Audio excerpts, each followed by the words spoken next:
لله رب العالمين،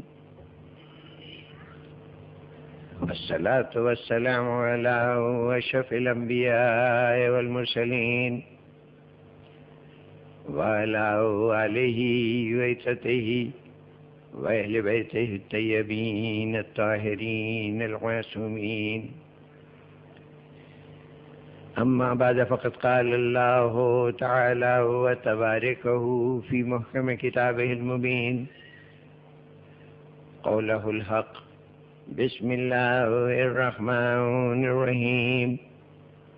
أم يحسدون الناس على ما آتاهم الله من فضله فقد آتينا آل إبراهيم الكتاب والحكمة وآتيناهم ملكا عظيما. صلوات.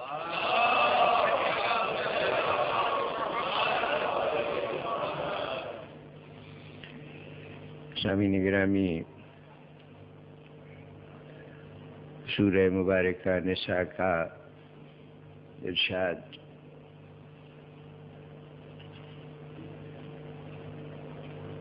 کہ ان لوگوں کو ہم نے اپنے فضل میں سے جو کچھ عطا کیا ہے اس پر حاسد حسد کرتے ہیں، تو سن لو کہ ہم آل ابراہیم کو کتاب بھی دے رہے ہیں، حکمت بھی دے رہے ہیں اور ملک عظیم بھی دے رہے ہیں۔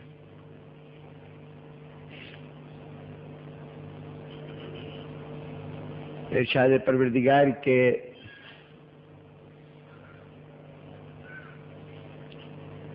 اس تفصیلی تذکرہ انعام و اکرام میں گزشتہ 8 دنوں کی گفتگو کے دوران ہم صرف اس جز پر بات کرتے رہے کہ جہاں اللہ کی نعمتوں پر، آل محمد پر اللہ کی عنایتوں پر اور آل محمد کے لیے جو مراتب اللہ نے معین کیے ہیں ان پر جو لوگ حسد کا شکار ہیں، ان کے حسد کی نوعیت کیا ہے، ان کے اثرات کیا ہیں اور ان کے نتائج کس صورت میں ظاہر ہوئے۔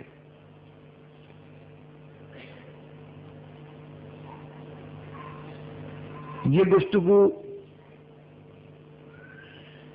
کہ دشمنان اسلام نے اسلام کو نقصان پہنچانے کے لیے کیا کیا کیا،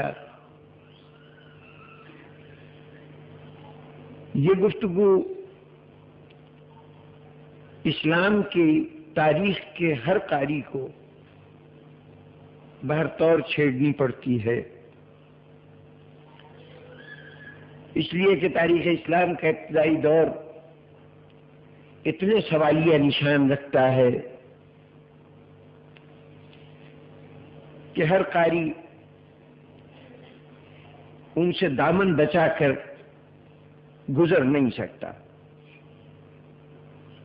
بہت سی باتوں کو سمجھانا اور سمجھنا ہماری اجتماعی کوشش ہوتی ہے،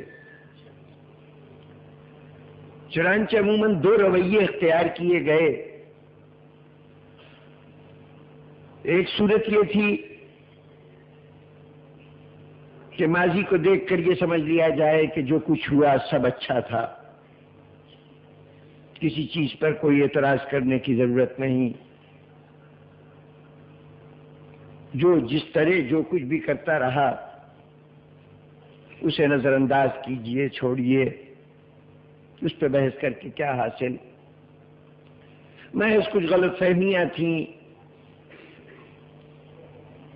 کہیں کسی موقع پر کسی بہکانے والے نے بہکا دیا اور اس سے کوئی چھوٹی موٹی لغزش ہو گئی، تو اس پہ بحث کر کے کیا حاصل۔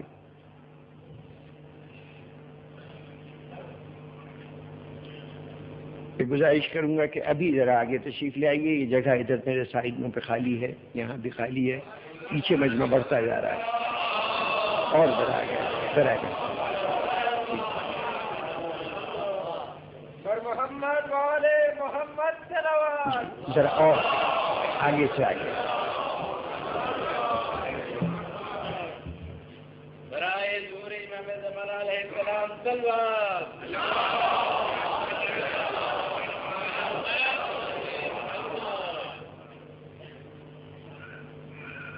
یہ جو بالکل دروازے کے سامنے بیٹھے ہیں حضرات, ان کے لیے کافی جگہ آگے بن چکی ہے.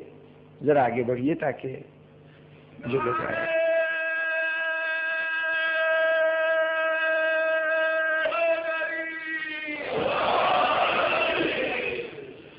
تب ایک رویہ تو یہ ہے تاریخ کے متعلق کہ جو کچھ ہوا وہ تو محض غلط فہمیاں تھیں. یہ اور بات ہے کہ ان غلط فہمیوں کے نتیجے میں ایک طرف شریعت کا بھی مذاق اڑتا رہا اور ایک طرف انسانی زندگی بھی کھلونا ہو گئی. شریعت کا مذاق یوں اڑتا رہا کہ مسلمان کا خون بہاتے رہے اور مسلمان کو قتل کر کے اس کے شریک حیات کو عدت کے قوانین کی بھی پرواہ کیے بغیر زوجیت میں لیا جاتا رہا. اور دوسری طرف ایک ایک لڑائی میں 30-30 ہزار مسلمان مارے جاتے رہے اور یہ سب کہہ دیا گیا کہ یہ تو محض غلط فہمی تھی, چھوڑیے اس پہ کیا بات کرنی. ایک فرضی کردار بھی تخلیق کر لیا گیا کہ جب بہت سی باتیں سمجھ میں نہ آئیں تو انہوں نے کہا کہ ایک صاحب تھا عبداللہ ابن سبا, ایک شخص تھا, اس نے اگر کہیں خلیفہ وقت کا قتل ہوا ہے تو وہ بھی عبداللہ ابن سبا نے کیا تھا. اگر کہیں اخی رسول اور وسیع رسول کے ساتھ کوئی زوجہ رسول میدان جنگ میں تلوار کھینچ کر لڑنے کے لیے آ جائے تو یہ لڑائی بھی محض عبداللہ ابن سبا کی شرارت تھی. معاشرے میں جتنا بھی تو بالا ہوا معاشرہ وہ سب عبداللہ ابن سبا اور سبائیوں کی حرکت تھی. کہنے والوں نے یہ تو کہا, لیکن یہ عجیب و غریب بات ہے کہ عبداللہ ابن سبا بہکانے والا تھا, چلیے اس نے بہکایا. وہ بہکانے والا تو بڑا مردود, بڑا ملعون, جو آپ کی زبان میں الفاظ ہیں اس کے لیے استعمال کر لیجئے. اس کے ملعون و مردود کہے جانے کے باوجود یہ کیسے ممکن ہے کہ بہکنے والا پھر بھی رضی اللہ بنا رہے؟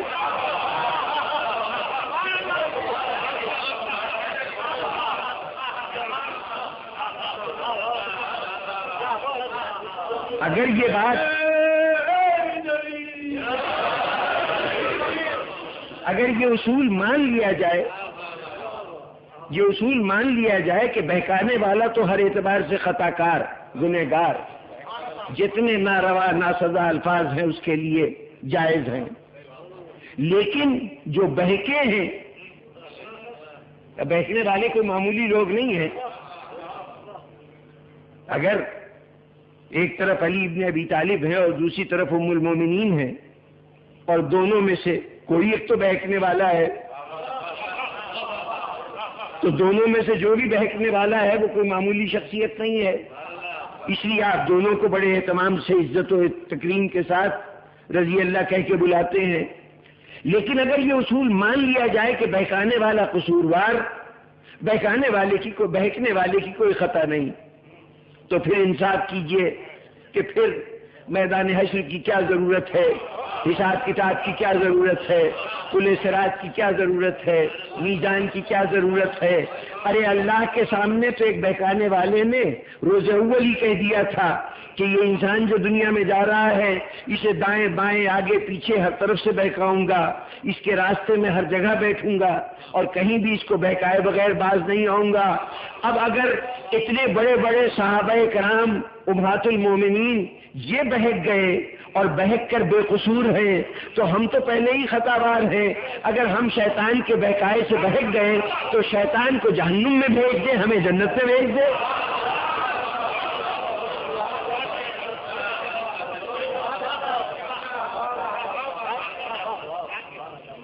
لیکن بہرطور یہ ایک موقف اختیار کیا گیا اور یہ آج تک چلا آ رہا ہے کہ ان لوگوں کو کچھ نہ کہو، بس غلط فہمیاں ہو گئی تھیں، نظر انداز کر دو، ان تذکروں کو مت چھیڑا کرو، اس سے بزرگوں کی توہین ہوتی ہے.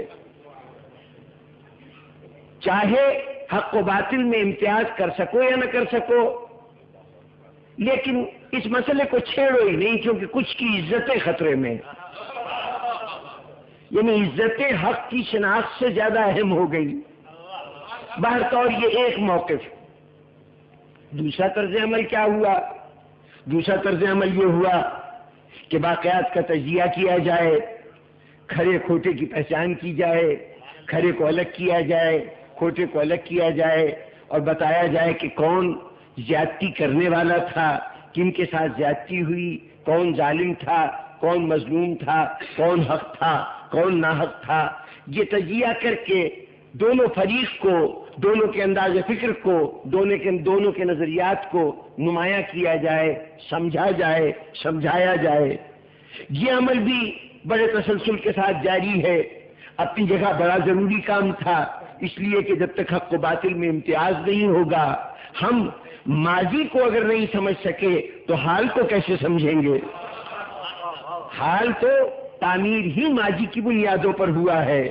اگر یہی نہیں جانتے کہ ماضی میں جو اینٹیں رکھی گئی تھیں ہمارے ایمان کی عمارت کی تعمیر کرتے ہوئے، وہ حق تھی یا باطل تھی، تو آج جو عمارت بنی ہے اس کے حق و باطل کا فیصلہ کیسے ہوگا؟ اس لیے بہت ضروری عمل تھا. لیکن بزرگان محترم، اس عمل میں ہوا کیا کہ ہم یہ شناخت کراتے رہے غلط کون ہے، صحیح کون ہے. یہ بتاتے رہے کہ شروع سے ہی اسلام مسلمان دو انداز فکر اختیار کر گیا.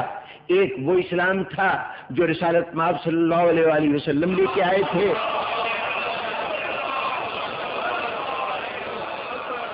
اور دوسری طرف اسلام کی وہ بگڑی ہوئی شکل تھی جسے ملوکیت نے اپنے مفاد میں دنیا کے اندر رائج کیا تھا. ان دونوں کو ہم واضح بھی کرتے رہے، سمجھاتے بھی رہے. لیکن اس سارے عمل میں یہی دو انداز تھے نا، یہی دو رویے تھے ماضی کی تاریخ کے متعلق. یا تو ہر چیز کو نظر انداز کر دو یا فہرست بنا دو، یہ کھرا ہے، یہ کھوٹا ہے، یہ غلط ہے، یہ صحیح ہے. یہ دونوں عمل متوازی طور پر تاریخ اسلام کے جائزہ لینے میں منبر سے بھی جاری ہیں، تحریر میں بھی جاری ہیں، قلم بھی کام کر رہے ہیں، زبانیں بھی کام کر رہی ہیں. لیکن اس سارے عمل میں ایک بڑی اہم چیز نظر انداز ہو گئی. وہ اہم چیز کیا تھی کہ قرآن مجید تو یہ کہہ رہا ہے کہ یہ حاسد اپنے تمام تر حسد کا مظاہرہ کر لیں، لیکن اس کے باوجود جو کچھ ہم عطا کر رہے ہیں آل محمد کو یہ نہیں چھین سکیں گے. قرآن تو چیلنج کر رہا ہے کہ یہ آل محمد کو کوئی نقصان نہیں پہنچا سکیں گے. قرآن یہ دعویٰ کر رہا ہے کہ حق ظاہر ہوا، باطل مٹ گیا. باطل تو ہے ہی مٹنے کے لیے. قرآن تو یہ دعویٰ کر رہا ہے کہ ہم نے دنیا کے تمام ادیان میں اسلام کو تمام دینوں میں منتخب کر لیا ہے اور اسلام کو تمام ادیان پر غالب قرار دے دیا ہے. تو اب قرآن تو مسلسل ہمیں بتا رہا ہے کہ حق کامیاب ہوا، بتا رہا ہے کہ اسلام غالب ہوا، یہ بتا رہا ہے کہ اہل اسلام ہمیشہ فتح یاب ہوتے رہے. تاریخ میں تمام تر تجزیے کے بعد بھی ہم اس نتیجے پہ پہنچے کہ اقتدار انہوں نے چھین لیا جو باطل تھے. اقتدار ان کے قبضے میں چلا گیا جو باطل تھے، جو دشمنان اسلام تھے. انہوں نے دنیا کی ساری نعمتوں پہ قبضہ کر لیا، ساری راحتیں ان کی تحویل میں آ گئیں، ساری مصیبتیں، سارے آلام، سارے مصائب ان کی جھولی میں ڈال دیے گئے جو محافظین اسلام تھے. مشاہدہ تو یہ کہہ رہا ہے. تو اب ایک طرف اللہ کے یہ سارے وعدے ہیں، ہم نے مشاہدے تک تو تاریخ کا مطالعہ کیا، یہ تو دیکھا کہ کیا کیا ہوا، لیکن وہ جو اللہ کہہ رہا تھا کہ ہونا یہ چاہیے تھا وہ کیا ہوا کہ نہیں، اس پہلو سے ہم تاریخ کا جائزہ کبھی بھی نہیں لیتے. یوں کہیے کہ دشمنان اسلام کے وکیل بھی پیدا ہو گئے، دوستان اسلام کے بھی وکیل پیدا ہو گئے، لیکن اللہ کے وعدوں کا وکیل آج تک نہ آیا جو اس بات کی وضاحت کرتا، یہ سمجھایا جاتا. یعنی میں عمومی رویے کی بات کر رہا ہوں کہ ہم نے عام طور پر یہ نہیں دیکھا کہ حق نے باطل کو شکست کیسے دی، حق نے باطل کو میدان میں اس کی چالوں کو ناکام کیسے کیا. اس پہلو سے ہم نے جائزہ نہیں لیا، اور یہی وہ بنیادی ضرورت ہے جو آج کے عہد کا سب سے بڑا تقاضا ہے کہ اب ہمیں اس تجزیے سے آگے بڑھ کر یہ دیکھنا ہے کہ آخر حق کامیاب کیسے ہوا.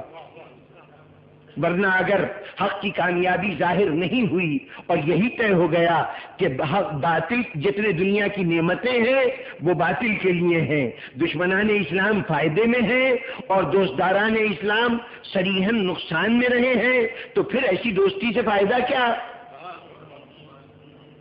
پھر یہ آج کا زمانہ جو 2+2=4 کا قائل ہے، جو نفع نقصان کے حوالے سے ہر چیز کو دیکھتا ہے، ایسے دین کو، ایسے مذہب کو ماننے کا کیا فائدہ کہ جس کو ماننے کے نتیجے میں دنیا کے سارے آلام و مصائب میرے کھاتے میں پڑے اور ساری راحتیں ان کے حصے میں چلی جائیں جو دین کے دشمن ہیں، جن کو ہم دشمنان اسلام کہتے ہیں.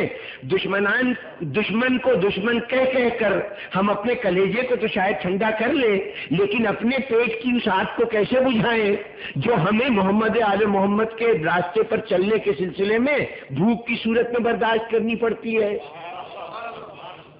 اس کا بہر طور سمجھنا اور جاننا بڑا ضروری ہے کہ آخر یہ کامیابی کب اور کہاں ہوئی.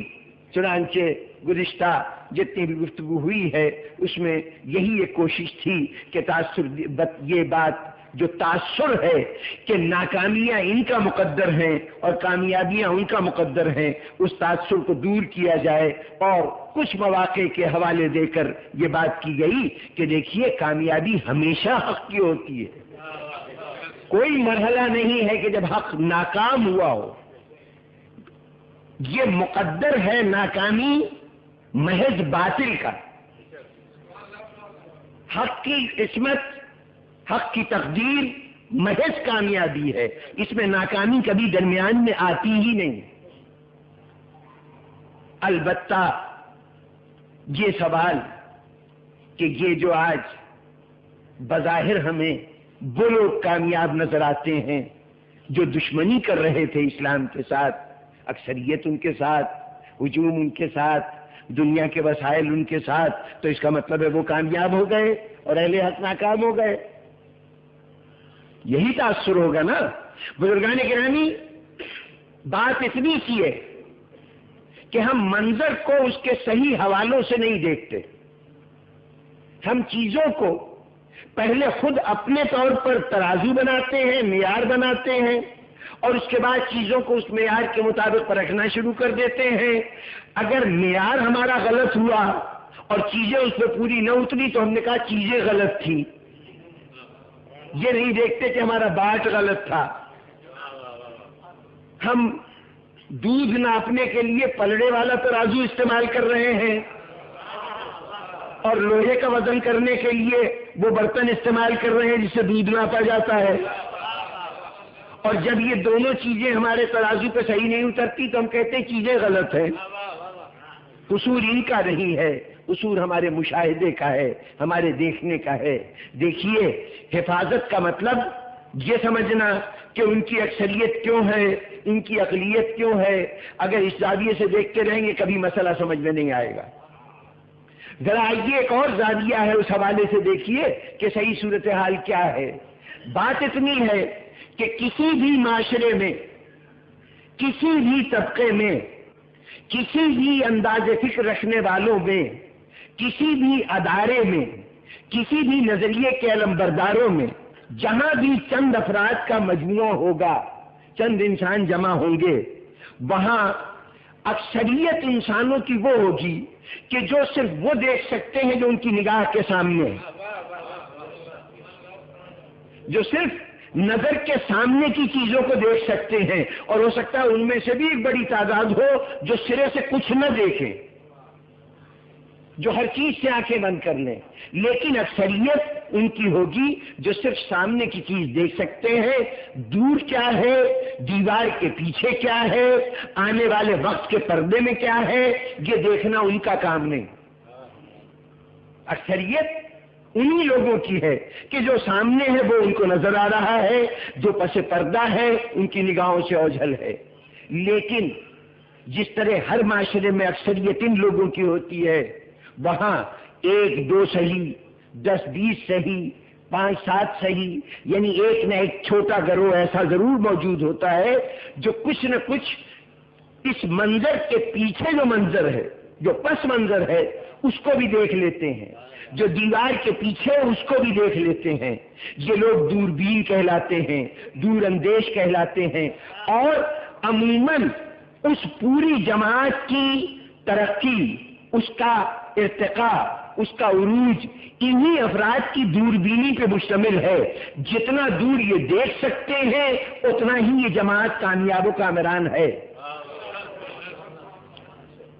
اس منظر کو جو یہ دیکھ رہے ہیں، یہ منظر فقط ان کا حصہ ہے، اس اکثریت کا حصہ نہیں ہے۔ اکثریت تو وہی دیکھ رہی ہے نا جو نگاہ کے سامنے ہے۔ یہ دور کی چیزوں کو دیکھ رہے ہیں، تو جب دور کی چیزوں کو دیکھ رہے ہیں تو جب یہ اپنا دیکھا ہوا منظر بیان کرتے ہیں تو وہ اکثریت کہتی ہے یہ کیا کہہ رہا ہے، اس کی بات تو ہماری سمجھ سے بالاتر ہے۔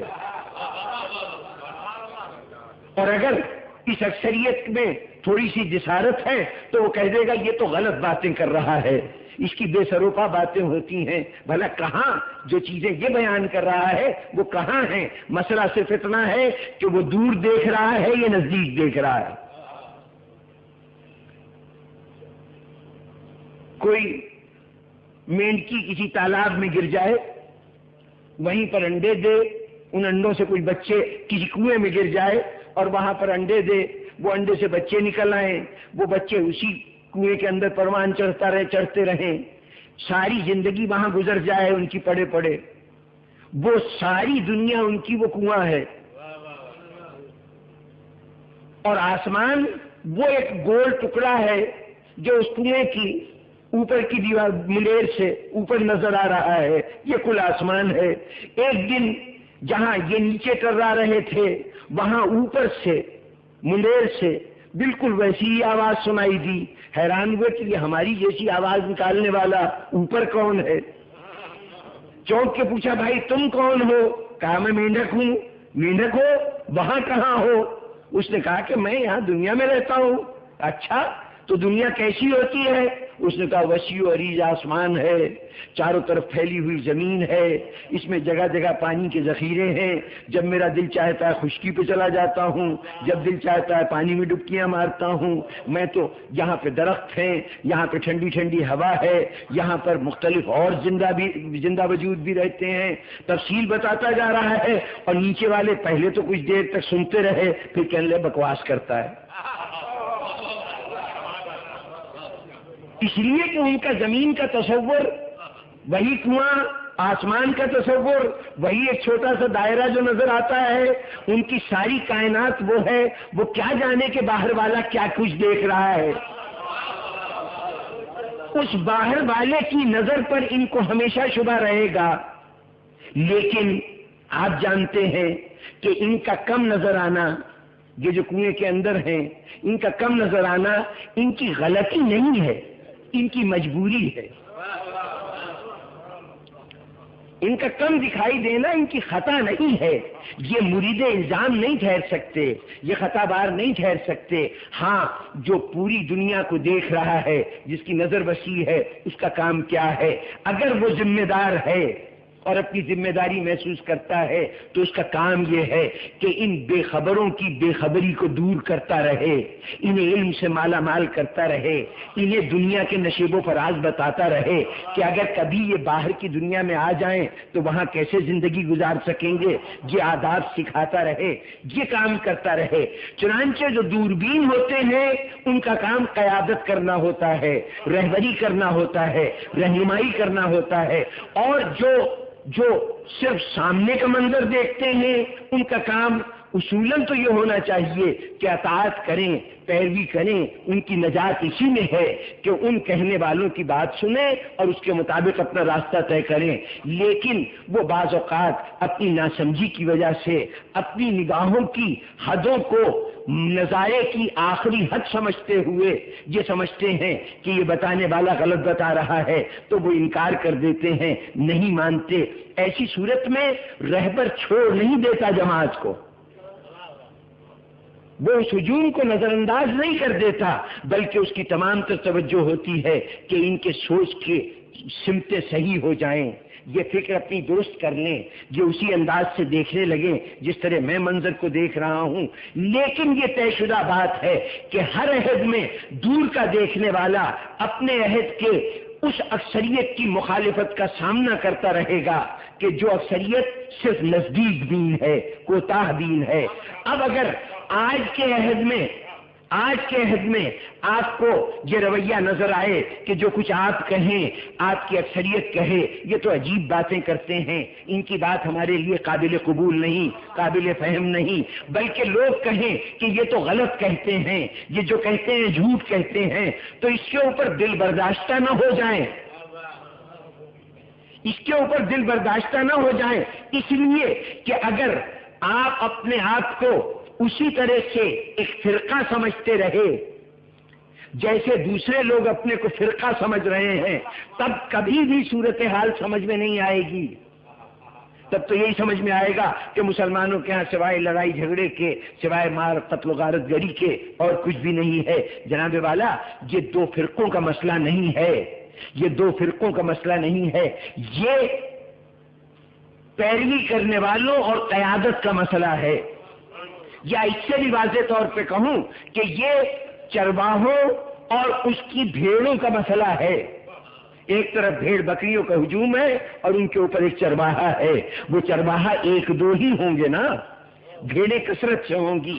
اس کثرت کو یہ کثرت ہر معاشرے کے لیے لازمی ہے۔ ہر معاشرے میں ہر شخص قیادت کی منزل پہ فائز نہیں ہوتا، ہر شخص وہ سب کچھ نہیں دیکھ سکتا جو رہبر و رہنما کا دیکھنے کا کام ہے۔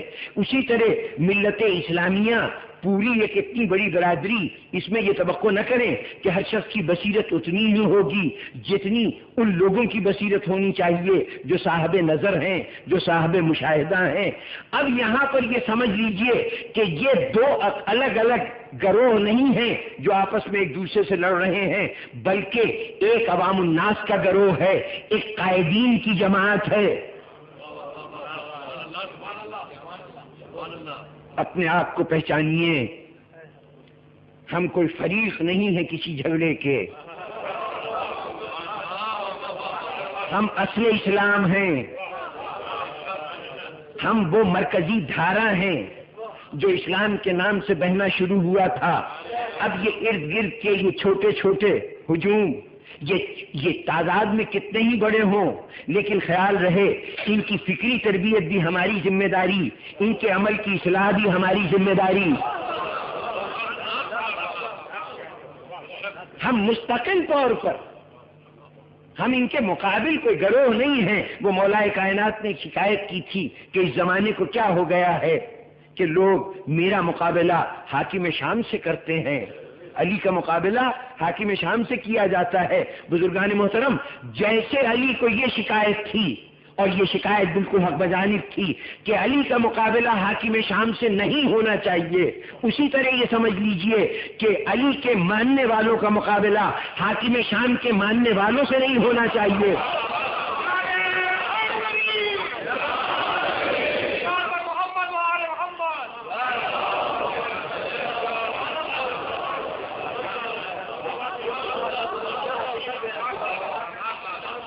جیسے علی ابن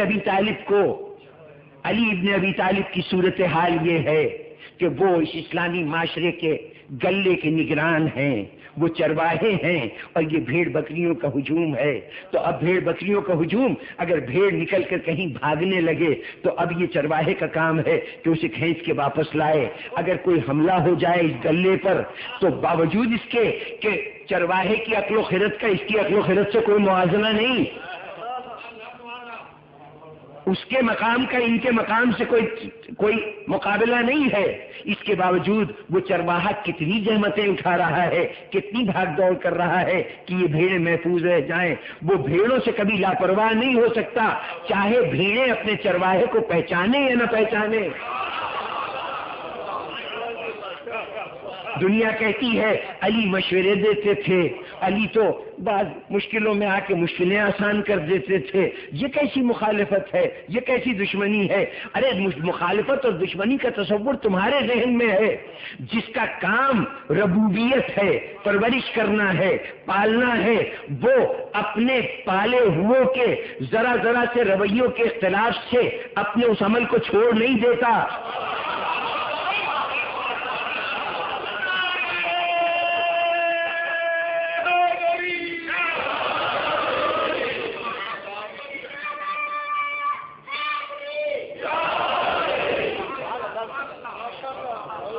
سامعین گرامی، کائنات کا پورا نظام چل رہا ہے، اس میں کتنی بڑی تعداد ہے جو اپنے خدا کو نہیں مانتی، اپنے خدا کی منکر ہے، اس کے فرمان سے انکار کرتی ہے۔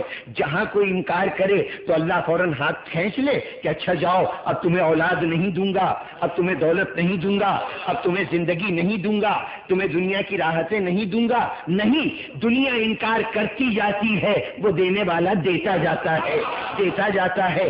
جانتا ہے کہ لاکھ بھاگے، لاکھ انکار کرے، لاکھ فرار کرے، آخر بھاگ کے جائے گا کہاں؟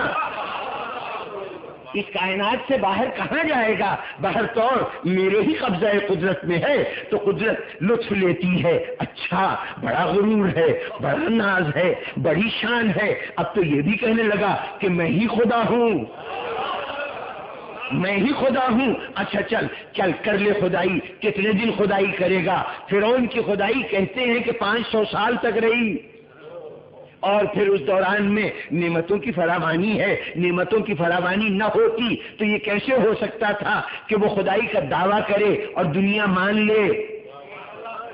دنیا کا اس بات دعوے کو مان لینا اس بات کی دلیل ہے کہ وہ کہتا ہوگا دیکھو جب چاہتا ہوں بارش ہو جاتی ہے، جب چاہتا ہوں فصل اچھی اگاتی ہے، جب چاہتا ہوں کانوں سے سونا نکال لیتا ہوں، ساری دنیا میرے قبضے میں ہے، بولو میں خدا ہوں کہ نہیں؟ دنیا مان گئی ہاں تو خدا ہے۔ اور وہ جو حقیقی خدا ہے وہ بیٹھا مسکرا رہا ہے کہ کیا کہنے، دیکھتا ہوں کتنی دور بھاگ سکتا ہے، کہاں تک جا سکتا ہے۔ اور ہوتے ہوتے جب اس نے خدا کے ایک اعجاز میں اس نے بھی اسی طرح فائدہ اٹھانا چاہا جس سے حقیر بنی اسرائیل جو غلام تھے وہ فائدہ اٹھا رہے تھے، اسی راستے پہ اس نے چلنا چاہا تو پانی کی دیواریں مل گئیں، ساری خدائی خاص میں مل گئی۔ معلوم یہ ہوا کہ لاکھ دعوے کرتا رہے، خدا کی خدائی سے بھاگ کے جا نہیں سکتا۔ اب خدا کا رویہ یہ نہیں کہ جہاں کسی نے نافرمانی کی اس نے فوری طور پر اپنے عذاب کو مسلط کر دیا کہ اس کی جان لے لو، نہیں، ہم ڈھیل دیتے ہیں، موقع دیتے ہیں۔ بس سمجھ لیجئے کہ جو ہمارے بنائے ہوئے ہیں وہ تو ہماری طرح سوچتے ہیں، لیکن جو خدا کا نمائندہ خدا کا بنایا ہوا ہے اس کی سوچ خدا جیسی ہے۔ اگر خدا گنہگاروں کو برداشت کر سکتا ہے، کافروں کو برداشت کر سکتا ہے اور ان کو اپنی نعمتوں سے نواز سکتا ہے تو علی بھی اپنے سے مخالفت کرنے والوں کو مسکرا مسکرا کر دیکھتا بھی رہے گا اور ہر مشکل میں ان کی مدد بھی کرتا رہے گا۔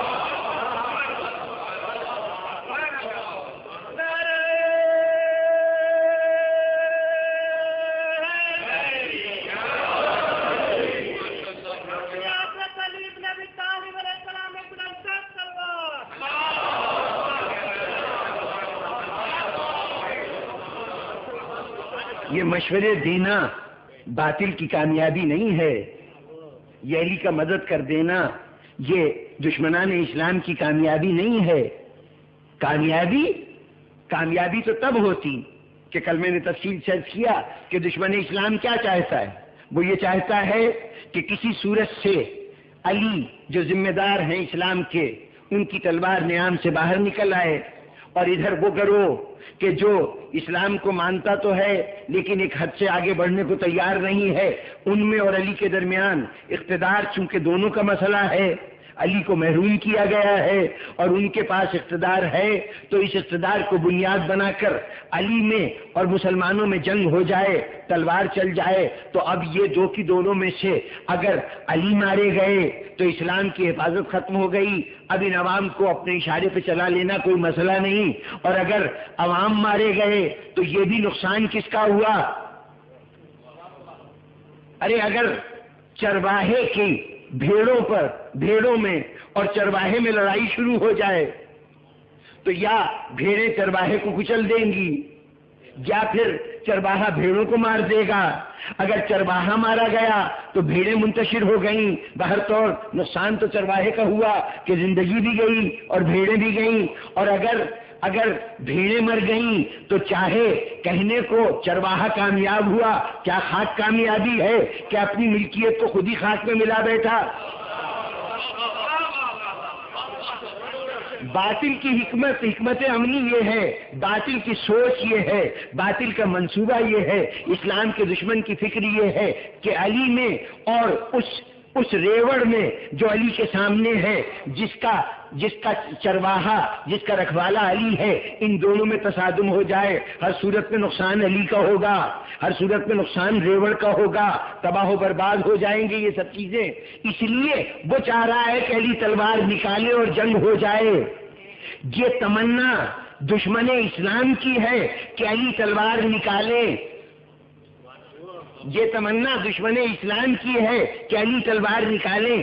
اب آج تاریخ کے 1400 برس الٹے جا چکے ہوں اور یہ دور آ چکا ہو اور کسی کی زبان پر یہ اعتراض آئے یا یہ سوال آئے کہ علی نے تلوار کیوں نہیں نکالی، یہ سوال آئے کہ علی نے تلوار کیوں نہیں نکالی، تو یہ سمجھ لیجئے گا کہ یہ سوال نہیں ہے، یہ کوئی ناسمجھ کسی مسئلے کو سمجھنا نہیں چاہتا، یہ کوئی اعتراض نہیں ہے کہ کوئی بڑا عقل مند علی ابن ابی طالب کے عقل و فہم کے اوپر اعتراض کر رہا ہے. جی نہیں، یہ دشمن اسلام کی وہ حسرت ناکام ہے کہ ہم نے تو پوری کوشش کی تھی، ہم نے تو پوری طرح سازش کی تھی، ہم نے تو اپنی پوری عقل استعمال کی تھی کہ علی تلوار نکال لیں، پھر علی نے تلوار کیوں نہیں نکالی. یہ ناکامی کا اعتراف ہے، یہ اپنی بے بسی کا اعتراف ہے کہ علی نے کیوں تلوار نہیں نکالی. یہ جملہ اس بات کا اعتراف ہے کہ ہم تو چاہتے تھے، ہم نے تو پورا انتظام کر دیا تھا، کوئی وجہ نہیں تھی کہ علی تلوار نہ نکالیں. علی تلوار نکالتے تو ہماری آرزویں پوری ہو جاتی، اسلام خاک میں مل جاتا. علی نے تلوار نہیں نکالی، ہماری آرزویں خاک میں مل گئیں، تو اب ہم شکایت کر رہے ہیں علی کو ویسے کرنا چاہیے تھا جیسے ہم سوچتے ہیں. ارے تمہاری سوچ تمہاری عقل کی سطح پر ہے، علی کی سوچ علی کی عقل کی سطح پہ ہے. وہ محافظ ہے، وہ نگران ہے. اور جناب والا، اب آج جو ہم کہتے ہیں کہ انہوں نے دین بچا لیا، انہوں نے حفاظت اسلام کر دی، تو حفاظت کن معنوں میں کہ اکثریت تو دین کو اس طرح نہیں مانتی جیسے انہوں نے پیش کیا ہے. میں بار بار عرض کر رہا ہوں کہ یہ اکثریت ہر نظریے میں، ہر فکر میں اکثریت ایسے ہی لوگوں کی ہوتی ہے جو اس فکر کو صحیح طور پر نہیں سمجھتے. چاہے وہ آج کے عہد کا کوئی سوشلزم، کیپٹلزم، اس قسم کی باتیں ہوں، وہاں پہ بھی سوشلزم جتنے سوشلسٹ تھے، اب تو سب کچھ مرحوم و مغفور ہو گیا، سبھی کچھ آجہانی ہو گیا، لیکن جب یہ سب کچھ موجود تھا تو اتنی پرانی بات نہیں ہے. بتائیے کتنے اس سوشلسٹ نظام کے ماننے والے ایسے تھے جو سوشلزم کو سمجھتے ہوں، کتنے لوگ تھے کہ اس کے نظریے اور فکر سے وابستہ ہوں. ہر دور میں 2 4 6 7 افراد ایسے ہوتے رہے کہ جن کی سوچ پورے معاشرے پہ اثر انداز ہوتی رہی. تو ایسے لوگ کہ جو تمام حقیقت کو پوری طرح سمجھتے ہو، نظام کو سمجھتے ہو، ان کی تعداد ہمیشہ کم رہتی ہے اور اس ہجوم کی تعداد ہمیشہ زیادہ ہوتی ہے کہ نظریے کو مانتے تو ہیں لیکن ضروری نہیں کہ اس کو سمجھتے ہو۔ اب یہاں پر ان رہنماؤں کا کام یہ ہوتا ہے کہ ہر شخص کو اس نظام کی بہبود کے لیے اس طرح استعمال کریں کہ ان کی تمام کوششیں نظام کی بہتری کے لیے صرف ہو، چاہے وہ خود سمجھے اپنے عمل کو یا نہ سمجھے۔ ایک جملہ معترضہ درمیان میں آ گیا، لیکن کہتا چلوں کہ آج کل بڑی بحث چلتی ہے کہ عزاداری کے مقاصد کیا ہیں۔ ہمیں عزاداری کرتے ہوئے اس کے مقصد کو ضرور سمجھنا چاہیے۔ مقصد عزاداری پر بڑی لمبی چوڑی گفتگو ہوتی ہے، بڑی اچھی بات ہے اگر کوئی کام کرتے ہوئے آپ اس کے مقصد کو سمجھ جائیں، اس کے سبب کو جان جائیں، بڑی اچھی بات ہے۔ لیکن ایک بنیادی اصول ہمیشہ یاد رکھیے گا کہ جو دنیا کے اچھے نظام ہوتے ہیں، بہترین نظام ہوتے ہیں، ان نظاموں کی خوبی یہ ہوتی ہے کہ نظام کے مقصد سے کوئی آگاہ ہو یا نہ ہو، اگر اس نظام پر عمل کرتا رہے گا تو وہ مقصد خود بخود حاصل ہو جائے گا۔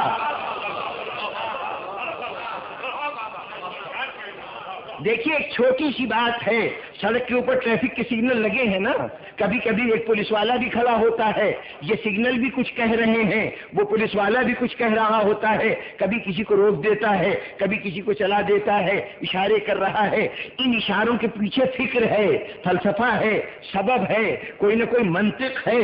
لیکن اب اگر کوئی صاحب سڑک پہ چلتے ہوئے کھڑے ہو جائیں کہ میں تو اس وقت تک قدم آگے نہیں بڑھاؤں گا جب تک سمجھ نہ لوں کہ آخر ہری بتی پہ چلنا کیوں چاہیے،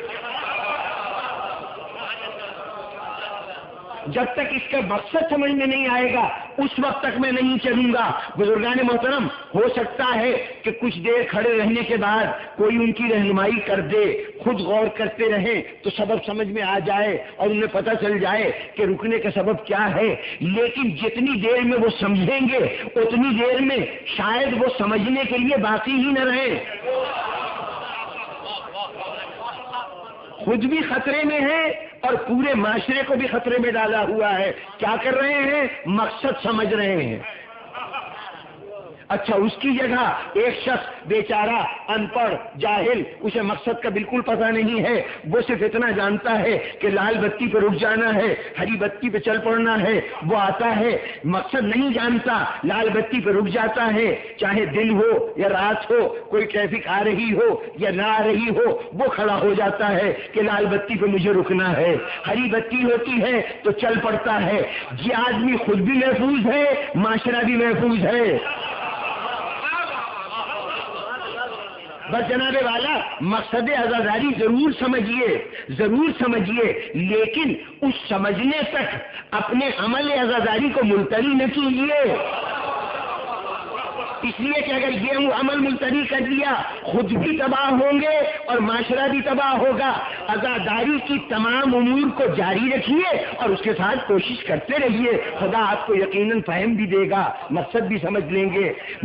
یہ سوچ لیں کہ یہ عزاداری میری ایجاد نہیں ہے، آپ کی ایجاد نہیں ہے، دنیا کے بنائے ہوئے قوانین میں اگر یہ صلاحیت ہے، دنیا کے لوگوں کے بنائے ہوئے نظام میں یہ صلاحیت ہے کہ اگر ان پہ عمل کیا جائے تو معاشرے کو حفاظت مل جاتی ہے، تحفظ مل جاتا ہے، تو یہ تو معصوموں کا بنایا ہوا نظام ہے۔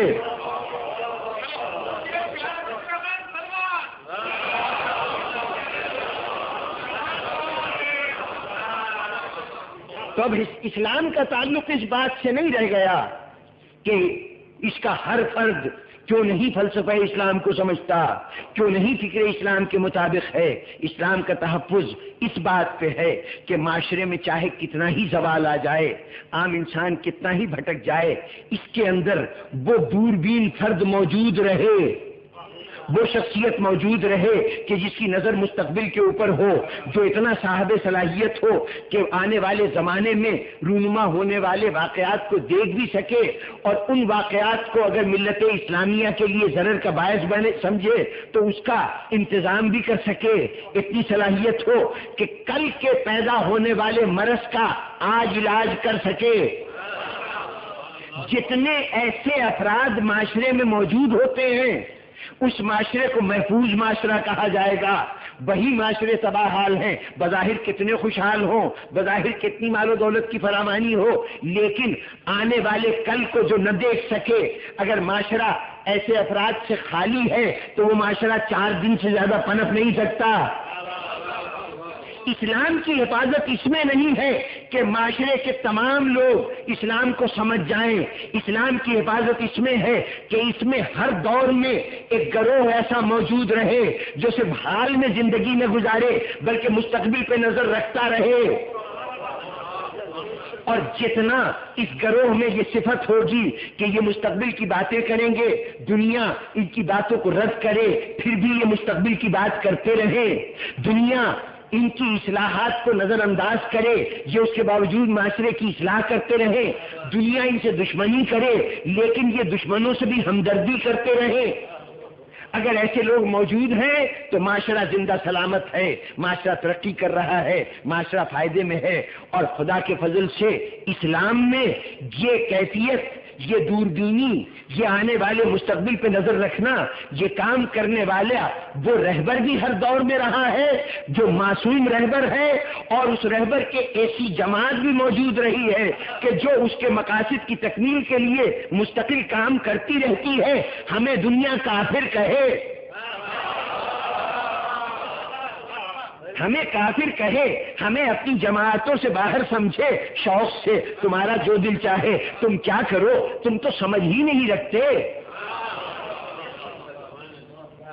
مریض اگر دوا کو اٹھا کے پھینک دے تو کیا طبیب دوا کھلائے گا؟ نہیں، کوئی اور تدبیر نکالے گا. اگر گلے سے نہیں اترتی، وہ کہتا ہے کڑوی دوا ہے میں نہیں پیوں گا، تو کوئی بات نہیں، انجیکشن لے آؤ، اس کے ذریعے سے اس کے جسم میں داخل ہو جائے، یا اس دوا کو کسی کیپسول میں لپیٹو اور پھر لو، اس کو کھا لو. وہ دستبردار نہیں ہوگا. مریض چلاتا رہے، چیختا رہے، میں تنگ آ گیا ہوں، میں بستر پہ نہیں لیٹ سکتا، میں تو یہ دوا نہیں کھا سکتا. کرتے ہیں نا مریض، کیا طبیب اس کے نتیجے میں کہہ دیتے ہیں جاؤ چلے جاؤ؟ کیا چھوڑ دیتے ہیں اس کو؟ جب وہ نہیں چھوڑتے تو یہ سمجھ لیجئے کہ یہ پوری ملت مریضوں کی ملت ہے اور آپ معالج ہیں. خدا کے لیے اپنے آپ کو فرقہ نہ بنائیے، اپنے آپ کو کوئی مقابل کا حریف پارٹی نہ بنائیے. آپ ہی کے ذمے تو اس اسلام کی قیادت ہے، آپ ہی کے ذمے تو اسلام کی رہنمائی ہے، اس اسلام کی عظمت و سربلندی آپ کے حوالے ہے. اگر اسی طریقے سے آپ نے کہہ دیا کہ یہ گمراہوں کو مانتے ہیں، جائیں پھر انہی کے ساتھ چلے جائیں، اگر یہ کر دیا تو پھر آپ کا کردار محافظ اسلام کا کردار نہیں ہوگا. اب اگر یہ شکایت ہے کہ یہ کیا ہوا کہ ہم تو حفاظت اسلام کر کے سارے مصائب ہمارے حصے میں اور ساری راحتیں ان کے حصے میں، وہ نالائق صحیح آپ نے ہمارا دل خوش کرنے کے لیے کہہ دیا کہ وہ کم عقل ہیں، سمجھ نہیں رکھتے، وہ بیچارے دھوکے میں ہیں، یہ سب آپ نے دل خوش کرنے کے لیے کہہ دیا، ورنہ ساری نعمتیں تو ان کے حصے میں. بھئی اقتدار ملتا رہا تو ادھر ملتا رہا، حکومتیں ان کے پاس، خزانے ان کے پاس، فوجیں ان کے پاس، اسلحہ ان کے پاس. آپ کے پاس کیا ہے؟ دربدری، صلیبیں، دار، قید خانے، یہ آپ کا مقدر ہے. تو یہ سب ہمارے لیے کیوں؟ تو بزرگان گرامی اتنا سمجھ لیجئے کہ یہ آپ کے کردار کا تقاضا ہے. جس پوزیشن پہ آپ ہیں، جس مقام پہ آپ ہیں، اس کا یہ تقاضا ہے. دیکھیے آپ میں کتنے حضرات ہیں جو اپنے گھروں سے دور، اپنے وطن سے دور یہاں پہ بیٹھے ہوئے ہیں، محنت کر رہے ہیں، مشقت کر رہے ہیں، دن کو دن نہیں سمجھتے، رات کو رات نہیں سمجھتے. اتنی محنت زندگی میں کبھی نہیں کی جتنی محنت یہاں کرنی پڑ رہی ہے. یہ سب کر رہے ہیں، ہنسی ہنسی کر رہے ہیں، خوشی خوشی کر رہے ہیں. شکوہ تو نہیں ہے. کیوں شکوہ نہیں ہے؟ یہاں کماتا ہوں تو اس کمائی سے وہاں پر میرے اہل و عیال، میرے عزیز، میرے بچے وہ سکون سے زندگی گزار رہے ہیں. ارے بھائی وہ سکون سے زندگی گزار رہے ہیں، تم تو مصیبتیں جھیل رہے ہو. کہا میں مصیبتیں نہ جھیلوں گا تو ان کو سکون کہاں سے ملے گا؟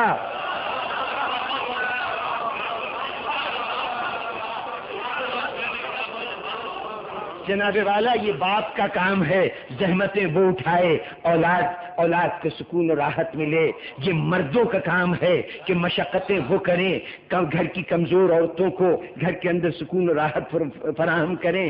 یہ رہنماؤں کا کام ہے کہ وہ اس وقت جاگتے ہیں جب ساری قوم سو رہی ہوتی ہے. یہ جگراتے ان کا مقدر ہیں, ان کا نہیں. اور یہ جگراتے کیوں مقدر ہیں؟ کہ ان کو رات کی نیند میسر آ جائے.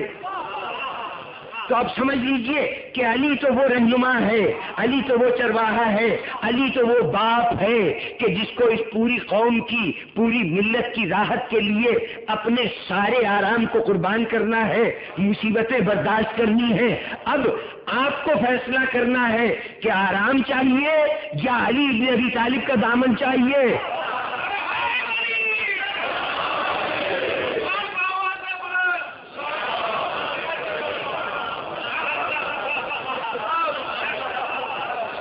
اگر علی والے بنے ہیں, اگر علی کا دامن ہاتھ میں ہے, علی والے بنے ہیں تو تیار رہیے. آپ کو بھی جہاں جہاں حاکم محنتی ہو اس کے ماتحت اس کے ارد گرد رہنے والے وہ بھی محنت پہ مجبور ہوتے ہیں. اکثر کہا جاتا ہے بھئی افسر اس نے تو تنگ کر مارا, یہ نہ خود آرام کرتا ہے نہ اپنے کسی ماتحت کو آرام کرنے دیتا ہے. بس سمجھ لیجئے کہ آپ کا افسر بھی علی ہے جس کے ہاں آرام نام کی کوئی چیز نہیں ہے. تو اس کا دامن پکڑنا ہے تو طے کر لیجئے کہ اب نہ رات کا آرام ہے نہ دن کا چین ہے. اب دنیا کی ساری مصیبتیں اس رہنمائی کی قیمت ہے, یہ قیادت کی قیمت ہے, یہ رہبری کی قیمت ہے. آپ کو ملت اسلامیہ کی رہبری کرنی ہے, اس لیے آپ کو سارے مصائب جھیلنے ہیں. اگر آپ چاہیں تو راستہ نہیں رکا ہوا, علی کا دامن چھوڑ دیجئے, وہ ریوڑ جا رہا ہے, علی کا ریوڑ ہے, علی خود خیال رکھیں گے, حفاظت کریں گے, کوئی نقصان نہیں ہونے پائے گا, ہر بھیڑیے کے دست برد سے بچائیں گے. لیکن پھر علی والے نہیں رہو گے. بولو سودا منظور ہے؟ اگر دنیا کی راحتوں کی طرف جانا ہے شوق سے چلے جاؤ, لیکن پھر اس قائد کے ساتھ نہ آنا, اس قائد کے ساتھ ہی نہ بننا جو سب کچھ قربان کر رہا ہے اس لیے کہ ملت کو آرام مل جائے. دیکھیے کس نے سمجھا تھا کہ حسین کیوں جا رہے ہیں؟ یہی تو کہہ رہے تھے ذرا موسم دیکھیے, ذرا حالات دیکھیے, ذرا یہ کیفیت دیکھیے کہ آپ کے ساتھ ننھے ننھے بچے اور عورتیں ہیں. ارے ذرا کوفے والوں کو دیکھیے, آپ کے بابا کے ساتھ انہوں نے وفا نہیں کی, آپ کے بھائی کے ساتھ وفا نہیں کی, یہ کیا آپ کی مدد کریں گے؟ غرض دنیا اپنے نقطہ نظر سے سوچ رہی ہے, جو کچھ حسین دیکھ رہے ہیں وہاں تک تو نظر جا نہیں رہی نا کسی کی, وہ نہیں دیکھ رہے. لیکن اب حسین چل رہے ہیں تو دیکھیے حسین کی اپنی کیفیت یہ ہے کہ ایک جگہ حج چھوڑا ہے, ایک جگہ حج چھوڑا ہے, کربلا میں نماز چھوڑنی پڑے گی. بھائی نماز ظہر تو تیروں کے سائے میں ادا ہوگی اور نماز عصر صرف ایک سجدے پہ مشتمل ہوگی, نماز ادا نہ ہو سکے گی. یہاں حج حسین کو چھوڑنا پڑا, وہاں نماز چھوڑنی پڑی. یہ حج نہ چھوڑتے حسین, کر لیتے, وہ نمازیں پوری پڑھ لیتے تو ایسی صورت میں حسین کی نماز بچ جاتی, حسین کا حج بچ جاتا, لیکن ملت کی نماز اور حج نہ بچتے. تو دیکھیے رہنما نے آپ کی نماز بچانے کے لیے, آپ کی عبادتیں بچانے کے لیے اپنی عبادتوں کی قربانی دے دی ہے. تو اب جب رہنما اتنی قربانی دے رہا ہے, اتنے مصائب برداشت کر رہا ہے, تو آپ کیا سمجھتے ہیں کہ اس کے ساتھ جانے والا راحتیں ملیں گی؟ نہیں, اس کے ساتھ تو وہی آئے جو حسین کی طرح گردن کٹا سکے, جو حسین کی طرح جان کا نذرانہ پیش کر سکے, جو حسین کی طرح اہل و عیال کی گرفتاری اور رسوائی برداشت کر سکے, وہی حسین کا ساتھی ہوگا. حسین نے کتنی جگہ کہا جسے جانا ہے چلے جاؤ. اس جملے کا کیا مطلب تھا؟ راحتیں چاہیے چلے جاؤ, ہم تمہیں کچھ نہیں کہتے, بس تمہاری حیثیت حسینی سے عوامی ہو جائے گی. اگر اپنے آپ کو عوامی نہیں بنانا چاہتے, علی والے عوام نہیں ہوتے, علی والے خواص ہوتے ہیں, علی والے پیرو نہیں ہوتے, دنیا کو پیروی اپنے پیچھے کرواتے ہیں, رہنمائی کرتے ہیں. اگر اس حیثیت پہ رہنا ہے تو پھر مصائب کی قیمت دینی پڑے گی, مصائب و آلام کا سامنا کرنا پڑے گا. ذرا دیکھو کہ جن کا نام تم لے رہے ہو انہوں نے کسی دور میں بھی راحت دیکھی ہے؟ علی سے لے کے علی کے اس فرزند تک جس کا آج زمانہ ہے، اس کے عہد تک کیا کیفیت ہے؟ مستقل مصیبتیں، اس لیے کہ وہ صرف ایک فرقے کے امام نہیں ہیں، وہ صرف ایک ملت اسلامیہ کے امام نہیں ہیں، وہ پوری دنیا کے امام ہیں، پورے زمانے کے امام ہیں۔ اس لیے پورا زمانہ راحت ہی اس وقت کر سکتا ہے، پورا زمانہ پرسکون ہی اس وقت رہ سکتا ہے جب امام ساری مصیبتوں کو اپنی جھولی میں ڈال لے۔ تو آپ تو سپاہی بن رہے ہیں اس امام کے، تو اس لیے مصیبتوں کو لبیک کہنے کے لیے تیار رہیے۔ دیکھیے کیسی کیسی مصیبتیں ہیں۔ کربلا میں ایک مصیبت ہے جو کربلا تک ہے، اور اس کے بعد دوسری مصیبت ہے جو کربلا کے بعد شروع ہوتی ہے۔ آج تک کوئی ترازو نہ مل سکا جو یہ تول سکے کہ ان دونوں مصیبتوں میں سے بڑی مصیبت کون سی ہے۔ اللہ جانے حسین کی مصیبت بڑی تھی یا حسین کے بعد آنے والوں کی مصیبت بڑی تھی۔ اگر تصفیہ کرنا ہو تو پھر یہاں سے دیکھیے کہ ایک حسین کا فرزند کربلا میں شہید ہو رہا ہے، ایک حسین کا فرزند کربلا کے بعد بچ رہا ہے۔ اب یہ فیصلہ کر سکے ہیں تو کیجئے کہ علی اکبر کی مصیبتیں زیادہ تھیں یا سید سجاد کی مصیبتیں زیادہ تھیں۔ یہ امام نے ہی فرمایا تھا کہ سید سجاد، ہم نے اور اولاد کا انتخاب جہاد اصغر کے لیے کیا ہے، تمہارا انتخاب جہاد اکبر کے لیے کیا، جہاد اکبر کے لیے کیا ہے۔ تو اب اس کا مطلب یہ ہوا کہ کربلا کے مصائب صرف ایک کڑی تھے، مصیبتوں کی ایک کڑی تھی، اصل مصیبتیں تو بعد کربلا شروع ہوئی ہیں، جہاد اکبر تو بعد کربلا شروع ہوا ہے۔ اور جب ہم یہاں دیکھتے ہیں کہ جہاد اکبر کی قافلہ سالار کوئی امام موجود ہے زمانے کا، لیکن کچھ مصلحت ہے حسین کی کہ قافلہ سالار باوجود اس کے کہ امام حاکم ہوتا ہے اپنے عہد کا، لیکن حسین نے اپنے قافلے کا سالار امام کو نہیں بنایا بلکہ اپنی بہن زینب کو بنایا۔ زینب کو بنایا، کیوں زینب کو بنایا؟ ایک مصلحت، صرف ایک مصلحت کی طرف اشارہ کروں گا۔ حسین یہ بتانا چاہتے ہیں کہ باطل یہ سمجھتا ہے، دشمنان اسلام یہ سمجھتے ہیں کہ وہ اپنی مکاریوں سے، اپنی طاقتوں سے، اپنی قوتوں سے اسلام کو تباہ و برباد کر دیں گے۔ دیکھو حق کی سیاست دیکھو کہ فقط ایک عورت صنف نازک سے تعلق رکھنے والی آج تک گھر سے باہر نہیں نکلی، تلوار چلانا نہیں جانتی، تیر چلانا نہیں جانتی، اس نوعیت کا کوئی عمل اس سے وابستہ نہیں ہے، صرف زبان کو حرکت دے گی اور پورے ملت اسلامیہ میں انقلاب پیدا ہو جائے گا۔ حسین نے یہ منصوبہ تیار کیا ہے، اس لیے خاص طور پر قدرت نے یہ اہتمام کیا کہ جب حسین دنیا سے جانے لگے، حسین اپنی ذمہ داریاں سونپنے لگیں، تو اس مرحلے پر سید سجاد پر وہ کیفیت ہو کہ وہ بظاہر غشی کی حالت میں ہو، وہ بظاہر اس صورت میں ہو کہ امام ان کو ظاہری اسباب کی بنا پر اپنی نیابت نہ سونپ سکیں۔ تو امام نے کیا کیا؟ رخصت آخر کا ایک منظر ہے کہ حسین خیمے میں آئے، بہن کو ساتھ لیا، خیمے کے اندر ایک اور خیمہ تھا، ایک اندرونی خیمہ تھا، امام اس کے اندر گئے، واپس پلٹے تو بیویوں نے ایک مرتبہ بے ساختہ ہاتھ آسمان کی طرف اٹھا لیے۔ لوگوں نے پوچھا کیا بات ہے، کیا بات ہے؟ تو بیویوں نے کہا کہ ہم جیسے ہی امام باہر آئے ہم سمجھ گئے کہ اب امام رخصت ہو رہے ہیں، اب دوبارہ خیمے میں نہیں آئیں گے۔ کہا یہ کیسے سمجھا، یہ کیسے سمجھ لیا؟ امام اگر خیمے میں گئے تھے اور باہر آئے تو آپ نے یہ تصور کیسے قائم کر لیا؟ تو بتایا بیویوں کا یہ قول ہے کہ جب امام گئے تھے تو حسین آگے آگے تھے، زینب پیچھے پیچھے تھی، جب خیمے سے باہر نکلے تو زینب آگے آگے تھی، حسین پیچھے آ رہے تھے۔ ہم سمجھ گئے کہ حسین نے اپنی ذمہ داریاں زینب کے سپرد کر دی ہیں، ہماری قیادت زینب کے سپرد کر دی ہے۔ بس بزرگان محترم، اب زینب نے پوری قیادتوں کی ذمہ داری سنبھالی اور لے کے چلی قافلہ۔ چونکہ قائد تھی اس لیے سب سے زیادہ مصائب زینب کے حصے میں آئیں گے، سب سے زیادہ مصائب زینب کے حصے میں آئیں گے۔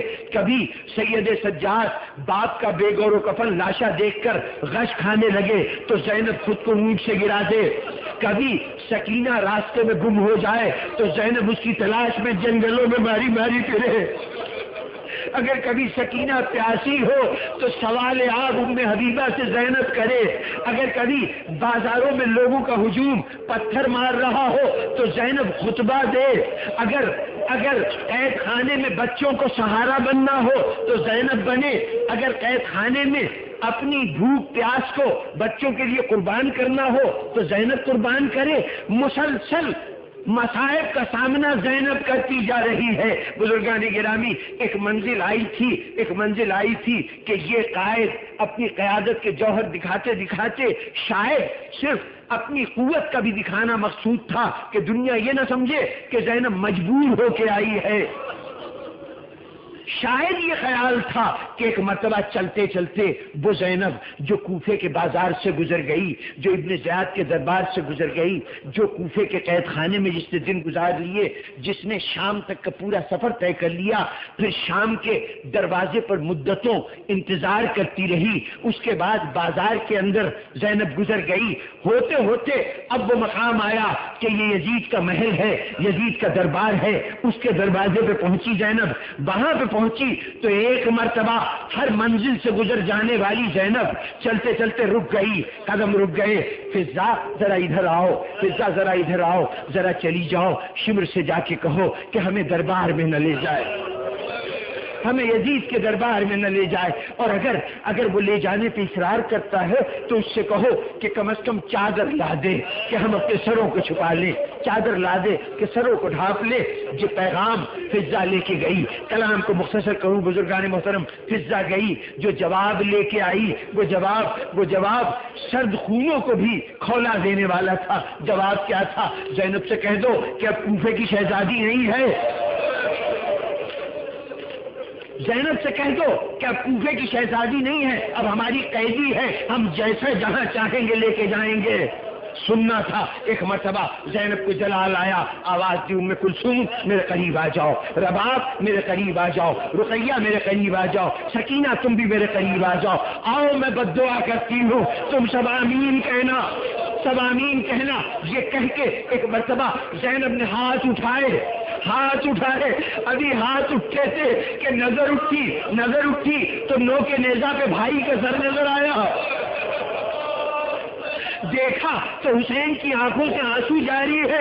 ایک مرتبہ زینب اپنے دکھ کو بھول گئی، بھیا کس مصیبت نے رلا دیا، کس مصیبت نے پریشان کر دیا، کیوں آنکھوں میں آنسو آ گئے؟ کیا علی اکبر کے سینے کی بچی یاد آ گئی؟ کیا عباس کے کٹے ہوئے بازو یاد آ گئے؟ سر حسین سے آواز آئی، بہن کوئی یاد نہیں آیا۔ ارے اگر تم بد دعا کرو گی تو تمہارے ایک اشارے پر یہاں پر قیامت ٹوٹ سکتی ہے، لیکن بہن اگر تم نے بد دعا کر دی تو میرا مشن ناکام ہو جائے گا، میرا مقصد ناکام ہو جائے گا۔ اچھا بھیا تیری مرضی یہ ہے تو اچھا مجھے لے چلو، جیسے دل چاہے لے چلو۔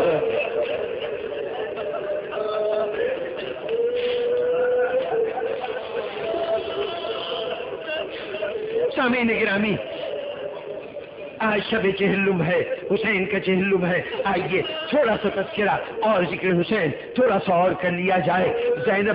زینب نے منظور کر لیا، مجھے اگر دربار میں لے جاتے ہو چلی جاؤں گی، اگر قید خانے میں لے جاتے ہو چلی جاؤں گی۔ زینب کے قید خانے میں مدت دراز گزر گئی، ایک سے ایک مصیبتیں پڑتی رہی، ایک سے ایک تکلیف پڑتی رہی، ہوتے ہوتے وہ مصیبت پڑی کہ جس کے اوپر حسین نے کربلا میں جب ایسی مصیبت پڑھی تھی تو کہا تھا رضن بقضائے ہی بتسلیما لامرہ۔ متوجہ ہوئے ذہن کون سی مصیبت تھی؟ وہاں رباب کے گود کا ایک پالا علی اصغر حسین کے ہاتھوں پہ شہید ہوا تھا، اور یہاں رباب کی دوسری پالی ہوئی بچی سکینہ زینب کی گود میں دم توڑ گئی۔ یہ آخری مصیبت تھی جو زینب پہ پڑی، بہت بڑی مصیبت تھی۔ بس اس مصیبت کو اس ننھی سی بچی کو وہیں قبر کھودی گئی، سپرد خاک کیا گیا، نہ معلوم کیسے دفن ہوا سکینہ کا، بہر طور دفن کر دیا، فارغ ہو گئی۔ لیکن جیسے کربلا کی جنگ کا نقطۂ آخر علی اصغر کی شہادت تھی، ویسے ہی زینب کے جہاد کا حرف آخر سکینہ تھی۔ سکینہ ختم ہوئی تو جہاد زینب بھی ختم ہو گیا۔ اب حاکم کو اپنی ندامت کا احساس ہوا، راتوں کو اٹھ کر یزید اپنے محل کے دور دراز کے گوشوں میں چلا جاتا تھا اور دیواروں سے سر مارا کرتا تھا اور کہتا تھا کاش میں نے حسین کو نہ مارا ہوتا، کاش میں نے حسین کو قتل نہ کیا ہوتا، اس لیے کہ شہر میں ہر طرف بغاوت ہو رہی تھی۔ وہ تو سمجھا تھا کہ حسین کو مٹا دے گا، حسین تو شہید ہونے کے بعد پوری کائنات میں پھیل گیا، پوری کائنات میں چھا گیا۔ وہ جو سمجھتا تھا کہ حسین کو شکست فاش دے چکا ہے، وہ حسین تو فاتح ہے، یزید شکست کھا گیا ہے۔ اب یہ احساس ہے کہ اس کا ایک مستقل کرب بنتا جا رہا ہے، مستقل اذیت بنتا جا رہا ہے۔ اس عالم میں مجبور ہو کر اس نے تقاضا کیا کہ سید سجاد کو قید خانے سے لایا جائے۔ سید سجاد بلائے گئے، آئے سید سجاد، آہنگر موجود تھا۔ پہلا حکم دیا گیا بیڑیاں کاٹ دو، توق اتار دو۔ بیڑیاں اتر گئیں، ہتکڑیاں اتر گئیں، توق اتر گیا۔ میں نے ایک جملے میں پوری داستان بیان کر دی۔ بزرگان محترم، یہ معاملہ اتنا سادہ نہیں تھا۔ بیڑیاں ہتکڑیاں اتری ہے تو جسم پہ زخم پڑے ہوئے تھے، اگر توق اترا ہے تو توق کے خار گلے میں پیوست تھے۔ پہننا بھی مصیبت تھا، اترنا بھی قیامت ہو گیا۔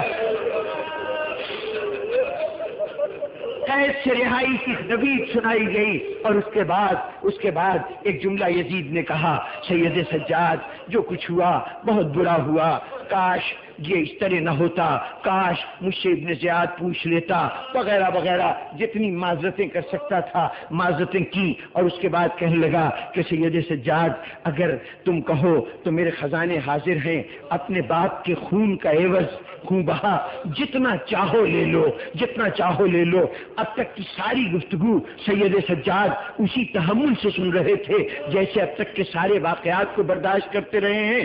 جیسے ہی یزید نے کہا خون بہا لے لو، نہ معلوم اس جملے میں کیا بات تھی، سید سجاد کا جسم کانپنے لگا، چہرے کا رنگ زرد ہو گیا۔ مخاطب یزید خون بہا دے رہا ہے حسین کا مجھے، میں کون ہوتا ہوں خون بہا لینے والا؟ اگر میرے بابا کا خون بہا دینا ہے تو ان کے اس نانا کو دینا جنہوں نے زبان چسا کے حسین کو پالا تھا، اس ماں کو دینا کہ جس نے گود میں چکیاں پیس کر حسین کو پالا تھا۔ یزید ہمیں تیرا خون بہا نہیں چاہیے، قیامت کے دن ان کے نانا کو جواب دینا۔ اچھا خون بہا نہیں لیتے تو چلیے میرے خزانے حاضر ہیں، اس میں سے جو چیز چاہیں اپنے لیے لے جائیں، جو چیز چاہیں، آپ کا سامان لوٹا گیا تھا، جو چیز چاہیں یہاں سے لے جائیں۔ سید سجاد نے کہا یہ خزانے تجھے مبارک ہوں، تو جان اور تیرے خزانے جان، مجھے اس خزانوں میں سے کچھ نہیں چاہیے۔ ہاں اگر کچھ کرنا چاہتا ہے تو اتنا کر دے کہ جو کچھ کربلا میں لوٹا گیا تھا، جو ہمارا ساز و سامان کربلا میں لوٹا گیا تھا وہ واپس کرا دے، وہ واپس دلا دے۔ یزید نے کہا کہ سید سجاد وہ سامان تو کوفے کی فوجوں نے لوٹا تھا، یہاں تھوڑے سے فوجی ہیں جو یہاں پہ ساتھ آئے ہیں تو ان کے پاس وہ سامان پتہ نہیں ہے کہ نہیں ہے، میں کہاں ڈھونڈتا رہوں گا؟ آپ خزانے میں سے جو قیمتی سے قیمتی لباس چاہیے لے لیجئے، جو شے چاہیے لے لیجئے، اس سامان کی واپسی کی فکر کیوں ہے؟ کہا سید سجاد مخاطب یزید ساری دنیا کی دولتیں مل جائیں تب بھی ہمارے لوٹے ہوئے سامان کا بدل نہیں ہو سکتی، جو سامان ہمارا لوٹا گیا ہے اس کا بدل نہیں ہو سکتی۔ کہا آخر اس میں کون سی ایسی قیمتی چیز تھی کہ میرا اتنا بڑا خزانہ اس کی قیمت نہ بن سکے؟ تو سید سجاد نے کہا یزید تجھے نہیں معلوم، اس میں میرے دادی کے ہاتھ کی بنائی ہوئی چادر تھی، اس میں سیدہ کی چادر تھی، اس میں رسول کا امامہ تھا، اس کی قیمت تو کہاں دے سکتا ہے؟ بات اور یزید مجبور ہو گیا، اعلان کرایا گیا کہ جتنا سامان ممکن ہے وہ فراہم کیا جائے۔ جو کوفے کے لوگ 2000 کا لشکر ساتھ آیا تھا قیدیوں کے، وہ لوگ انعام کی غرض سے یزید سے انعام لینے کے لیے بطور علامت کے اپنے ساتھ کچھ سامان لائے تھے، وہ سامان واپس کیا جانے لگا، جمع ہونے لگا۔ ادھر زینب کو، ادھر یزید نے آخری بات یہ کہی تھی کہ سید سجاد اب آپ آزاد ہیں، چاہے تو وطن واپس چلے جائیں، چاہے کربلا چلے جائیں۔ تو امام نے کہا تھا کہ میں یہ بات اپنی پھوپھی سے پوچھ کر تمہیں جواب دوں گا، پھوپھی سے پوچھ کر بتاؤں گا۔ میں کہوں گا مولا آپ تو منبر سلونی پر سلونی کہنے والے خطیب کے پوتے ہیں، آپ کسی سوال کے جواب میں خاموش کیوں؟ ارے آپ خود کیوں نہیں جواب دیتے تھے؟ تو سید سجاد کہیں گے کہ عادل امام کی عدالت کا تقاضا ہے کہ جس نے یہ فتح حاصل کی ہے اپنی فتح کا اعلان وہ اپنی زبان سے کرے۔ یہ جنگ زینب نے جیتی ہے، میری پھوپھی نے جیتی ہے، وہی یہ اعلان کرے گی اپنی کامیابی کا۔ چنانچہ آئے، پھوپھی کے پاس آئے۔ اب ذرا تصور کیجئے کہ جب سے سید سجاد گئے ہیں اس وقت سے زینب کا کیا عالم ہے، قید خانے کے دروازے سے لگی بیٹھی ہے، بار بار آسمان کی طرف دیکھتی ہے، پروردگارا بس فقط یہی ایک وارث رہ گیا ہے، فقط سید سجاد رہ گیا ہے، پروردگارا میرے فرزند کی حفاظت کرنا، میرے پاس حسین کی امانت ہے، اس کی حفاظت کرنا، دعائیں مانگ رہی ہے۔ اتنے میں سید سجاد کو آتے دیکھا، جاتے ہوئے کیفیت اور تھی، آتے ہوئے کیفیت اور ہے۔ اب نہ ہتھکڑیاں ہیں، نہ بیڑیاں ہیں، نہ توق ہے۔ سمجھ گئی کہ سید سجاد رہائی کی نوید لے کے آئے ہیں۔ سید سجاد آئے، پھوپھی ہمیں یزید نے کہا ہے کہ تم چاہو تو اپنے وطن واپس چلے جاؤ، چاہے کربلا چلے جاؤ، تو آپ کی کیا مرضی ہے، آپ کیا کہتی ہیں؟ کہا بیٹا تمہیں معلوم ہے کربلا سے نکلی ہوں، آج تک اپنے بھائی کی صف اذا نہیں بچھا سکی، بھائی کا ماتم نہیں کر سکی، ایک موقع اتنا مل جائے کہ میں بھائی کی فرش اذا بچھا لوں۔ معاملہ یزید تک پہنچا۔ یزید نے کہا کہ ایک بے بس عورت کی عالم بے بسی میں یہی فریاد ہونی چاہیے، مان لو کیا حرج ہے۔ اسے کیا معلوم تھا کہ حق کی سیاست باطل کی ساری حکمت عملیوں کو خاک میں ملانے جا رہی ہے۔ زینب کے اس فرمائش پر ایک گھر خالی کرایا گیا، گھر میں فرش بچھایا گیا، زینب اور دوسری بیویاں جا کے بیٹھ گئیں۔ شام کے شرفا کے گھروں میں پیغام بھیجا گیا کہ زینب و ام کلثوم کو پرسا دینے کے لیے آئیں۔ اب شام کی عورتیں آنا شروع ہوئیں، عورتیں آنے لگی، ہجوم در ہجوم آتی تھی، زینب استقبال کرتی تھی۔ اب میرے تصور کہتا ہے کہ زینب اس موقع پر ہر آنے والے کے غور سے دیکھتی ہوگی، اے شام کی عورتوں آج تمہارے ہاتھ خالی کیوں ہیں؟ آج تمہاری جھولی میں کوئی پتھر نہیں ہے؟ سامعین گرامی، مجمع جمع ہوتا گیا، بیویاں آ گئیں۔ حسین نے عزائے حسین کی بنیاد رکھی، رسومات عزاداری کا تعین شروع کیا۔ جو جو رسمیں آج عزاداری میں ہوتی ہیں ان سب کی بنیاد زینب نے اس پہلی مجلس میں رکھی تھی۔ آج کی مجلس میں کیا ہوتا ہے؟ سامعین کے سامنے ذاکر بیان کرتا ہے، پہلے فضائل اہل بیت بیان کرتا ہے، پھر مصائب بیان کرتا ہے۔ زینب نے فضائل شروع کیے۔ جانتی ہو دمشق کی عورتوں میرا بھائی کون تھا؟ اگر دوران نماز نانا کی پشت پہ چلا جاتا تھا، رسول سجدے کو طول دے دیتے تھے، بھائی کو اتارا نہیں کرتے تھے۔ اگر عید کے دن فرمائش کرتے تھے تو جنت سے لباس آ جایا کرتا تھا۔ اگر فرمائش کرتے تھے کہ سواری چاہیے تو نانا اپنے کاندھے کو پیش کر دیا کرتے تھے۔ اگر کہہ دیتے تھے کہ اوروں کی سواریوں کی تو باغیں ہیں، آپ کی باغ کہاں ہے، تو رسول اپنی زلفیں پکڑا دیا کرتے تھے۔ یہ تھا میرا بھائی۔ فضائل بیان ہو چکے تو فضائل کے بعد مصائب کی منزل آتی ہے نا۔ اب زینب نے مصائب شروع کیے۔ اے دمشق کی عورتوں میرے بھائی کو 3 دن کا بھوکا پیاسا ذبح کیا گیا، میرے بھائی کو پسے گردن سے ذبح کیا گیا، میرے بھائی کے جسم پر تو بے شمار داغ تھے ہی، زخم تھے ہی، اس کے دل میں بھی اتنے زخم تھے کہ کہیں 32 برس کے بھائی کا زخم تھا، کہیں 18 سال کے جوان کا زخم تھا۔ بزرگان گرامی، مصائب کے اختتامی مراحل پر ہمارے یہاں کی مجلسوں میں کبھی کبھی یہ بھی ہوتا ہے نا کہ شبیہ برآمد ہوتی ہے، کبھی شبیہ تابوت آتی ہے، کبھی شبیہ ذوالجناح جہاں برآمد ہوتے ہو ذوالجناح آتے ہیں، کبھی شبیہ علم آتا ہے۔ یہ نہ سمجھیے کہ یہ ہم نے ایجاد کیا ہے، یہ طریقہ ہم نے ایجاد کیا ہے، نہیں، اس پہلی مجلس میں شبیہوں کی بھی رسم اسی دن قائم ہو گئی تھی، شبیہوں کی رسم بھی اس دن قائم ہو گئی تھی۔ کیا ہوا؟ زینب ابھی مصائب کے انتہا پہ تھی، اچانک شبیہ برآمد ہونے لگی۔ کون سی شبیہ؟ وہ جو لوٹا گیا تھا سامان، جو لوٹا گیا تھا سامان وہ واپس آنے لگا. سید سجاد سامان لیتے جاتے تھے, زینب تک پہنچاتے جاتے تھے. ارے خون آلود کرتا آیا, کچھ پیوند لگی چادریں آئی, ایک جلا ہوا جھولا واپس آیا. ان چیزوں میں, بس آخری جملے میں, ان چیزوں میں کوئی چیز آئی, سید سجاد نے مٹھی میں لے لی. پھوپھی کے پاس آئے, پھوپھی نے ہاتھ پھیلایا, سید سجاد نے ہاتھ پہ رکھ دیا, زینب نے مٹھی بند کر